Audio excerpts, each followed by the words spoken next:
جناب محمد رسول اللہ سرکار دو عالم صلی اللہ علیہ وسلم مسجد نبوی کی تعمیر فرما رہے ہیں، مدینہ المنورہ کے اندر موجود ہے۔ پوچھا کہ یہ زمین کس کی ہے؟ پتا چلا کہ 2 نابالغ بچے کی زمین ہے۔ اللہ کے رسول صلی اللہ علیہ وسلم نے صدیق اکبر سے فرمایا کہ آپ ان کی قیمت ادا کر دیں۔ اسلام میں مدینہ المنورہ کے اندر سب سے پہلے چندہ جس شخصیت کا لگا ہے وہ شخصیت صدیق اکبر کی ذات ہے، صدیق اکبر کی ذات ہے۔ اور ہر چیز میں صدیق اکبر ابو بکر بن گئے، پہل آپ کی پہل رہی ہے، ہمیشہ ہر چیز میں پہل ہے۔ غار حرا میں آپ کے ساتھ ہے، مکہ میں ساتھ ہے، بیت اللہ میں ساتھ ہے، مدینہ میں ساتھ ہے، قبا میں ساتھ ہے، ہجرت میں ساتھ ہے، ہجرت کی رات ساتھ ہے، غار ثور میں ساتھ ہے، ہر جگہ ساتھ ہے۔ وہ ساتھ ہونے کا نتیجہ یہ تھا کہ اسلام میں جب سب سے پہلی مسجد تعمیر ہوتی ہے، مسجد نبوی کی تعمیر ہوتی ہے، قیامت تک آنے والا ہر شخص کہے گا یہ مسجد وہ مسجد ہے جس کی نسبت نبی کی طرف کی گئی ہے، مسجد نبوی ہے، اس کی تعمیر میں سب سے پہلا چندہ صدیق اکبر رضی اللہ تعالیٰ عنہ نے دیا۔ یہ مقام تھا صدیق اکبر رضی اللہ تعالیٰ عنہ کا۔ اللہ نے انتقال کے بعد بھی اپنے حبیب کا ساتھی ایک حجرہ میں قیامت تک کے لیے رکھ دیا۔ یہ ہے صدیق اکبر کی ذات۔ باہر کر یہ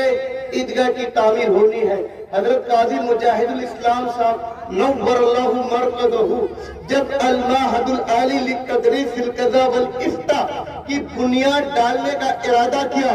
تخمینہ 4 منزلہ عمارت لفٹ کے ساتھ تیار کرنا ہے، اور ایک شخص پٹنہ کا کوئی تاجر آپ کے پاس آتا ہے، کہتا ہے کہ حضرت کیا بجٹ ہے آپ کی اس ادارے کا؟ یہ 4 منزلہ عمارت کا کیا بجٹ ہے؟ انشاءاللہ میں تنہا اکیلا میں اس کی تعمیر کے لیے تیار ہوں۔ حضرت قاضی مجاہد الاسلام صاحب نور اللہ مرقدہ نے فرمایا کہ یہ معہد العالی للتدریس القضاء والافتاء ہے، یہ اس کی عمارت ہے، فرد واحد کی رقم سے یہ عمارت کبھی نہیں بنے گی، یہ امت کا سرمایہ ہے، یہ امت کا گھر ہے، یہ امت کا ادارہ ہے، امت کے اکثر افراد کو حصہ لینا ہے، ان کو بھی اپنے اللہ کے دربار میں یہ کہنا ہوگا، اے اللہ دارالقضاء کی تربیت کے لیے جس ادارہ کی تعمیر کی باری آئی تھی میں بھی اس میں حصہ لینے والا ہوں، اس لیے صرف آپ اس کی عمارت کی تعمیر کر دیں، یہ کبھی نہیں ہو سکتا۔ اسی طرح میرے محترم ترکو دوستو، میں آپ حضرات سے کہنا چاہوں گا یہ عیدگاہ کی سرزمین ہوگی، قیامت کا دن ہوگا، اللہ احکم الحاکمین ہوں گے۔ رسول اللہ صلی اللہ علیہ وسلم مسجد نبوی کو چھوڑ کر عید کے دن، بقرہ عید کے دن حضرات صحابہ کو لے کر میدان میں عیدگاہ کی طرف جاتے ہیں، عیدگاہ کی نماز پڑھتے ہیں۔ جب نبی اپنی مسجد کو چھوڑ کر عیدگاہ کی طرف گئے تو اب عیدگاہ کی فضیلت میں آپ کو کیا بتا سکتا ہوں۔ اپنے صحابہ کو لے کر عیدگاہ کی طرف آئے، پھر عیدگاہ کی تعمیر کی جو فضیلت ہے میں اس کے لیے آپ حضرات کو کیا بتاؤں۔ تو میرے محترم ترکو دوستو، مجھوا والو، خاطہ والو، خدا کی قسم آپ کل قیامت کے دن بالکل کھلم کھلا اپنے رب سے کہیں گے، اے اللہ جس وقت تیرے عیدگاہ کی تعمیر ہو رہی تھی جو لاگت لگا تھا، یہ عابد بابو حاجی ذکیر صاحب کے بچے ہی نہیں بلکہ ہماری بھی رقم لگی تھی، میں نے بھی اپنا رقم دیا تھا، میں بھی خرچ دیا تھا، میں نے بھی عید دیا تھا۔ اے اللہ تبارک و تعالیٰ اس عیدگاہ کے تعمیر کرنے کے فعل ہماری بھی مغفرت فرما دے۔ اللہ تعالیٰ فرمائے گا واہ کیا اچھا کام کیا ہے، یہ کھاتے والوں کو، مجھے والوں کی مغفرت کرو، اے فرشتوں بلا حساب کتاب جنت میں داخل فرما دو۔ کچھ بعید نہیں اللہ کی طرف سے یہ اعلان ہو جائے۔ تو میرے محترم بزرگوں دوستو، تخمینہ بہت لمبا ہے، یہ تقریباً تقریباً 40 فٹ کا آپ کا عیدگاہ بننا ہے، تقریباً 3 یا 4 فٹ اس کی موٹائی ہے، پھر اس میں گنبد ہے، مینار ہے، ان کو سجانا ہے، 4 دیواری ہے، فرش ہے۔ عزم کر لیجئے کہ ہم سرکار کے 4 دیواری کا محتاج نہیں بنیں گے انشاءاللہ۔ یہ ارادہ کیجئے سب آدمی، ہم سرکاری کوئی تعاون نہیں لیں گے، نماز ہماری ہوگی، دعا ہماری اللہ قبول کرے گا، پھر یہ فرش اور 4 دیواری ہم سرکار سے تعاون کیوں لیں؟ اصول ہشت گانا میں حضرت نانوتوی رحمت اللہ علیہ نے فرمایا اگر کسی سرمایہ دار یا سرکاری تعاون لوگے تو اللہ کی طرف سے غیبی مدد رک جائے گی۔ الحمدللہ جامع مسجد سوال مجمع کئی حضرات، میں نے سب سے پہلے لوگوں سے فرمایا اگر آپ چاہتے ہیں کہ اس مسجد کی تعمیر کویت کی کوئی خاتون کرے تو خدا کی قسم تو میں مسجد کی تعمیر ہو جائے گی۔ آپ سبھی لوگوں نے ہاتھ اٹھا کر کہا تھا نہیں نہیں نہیں نہیں نہیں، کسی خاتون کی تعمیر کی ضرورت نہیں، تعمیر ہم لوگ اپنے پاک اور حلال کی کمائی سے کریں گے۔ کیا آپ لوگوں نے وعدہ کیا تھا کہ نہیں کیا تھا؟ کیا آپ لوگوں نے تعمیر کیا کہ نہیں کیا ہے؟ تو یہ عیدگاہ میں انشاءاللہ فرش سے دیوار تک، رواں بین تک انشاءاللہ ہم کوئی مدد سرکار سے نہیں لیں گے، اپنے پاک اور حلال کمائی سے انشاءاللہ ہم اس عیدگاہ کی تعمیر کریں گے، نمازیں ہماری ہوں گی، رب ہمارا ہوگا، دعا ہم کریں گے، رب ہمارا قبول کرے گا انشاءاللہ، کریں گے انشاءاللہ۔ تو اس سرزمین میں یہ چاہتا ہوں، بنیاد کا وقت ہے، کون ہے مرد مجاہد جو پہلی اینٹ ڈالنے کے لیے اور پہلی اینٹ ڈالنے کے وقت اس عیدگاہ کی مدد اور امداد کا اعلان کرے، اپنے دل سے اعلان کرے کہ انشاءاللہ میں 5000 حضرت الحاج حاجی فرزند علی صاحب سابق مکھیا، اللہ تبارک و تعالی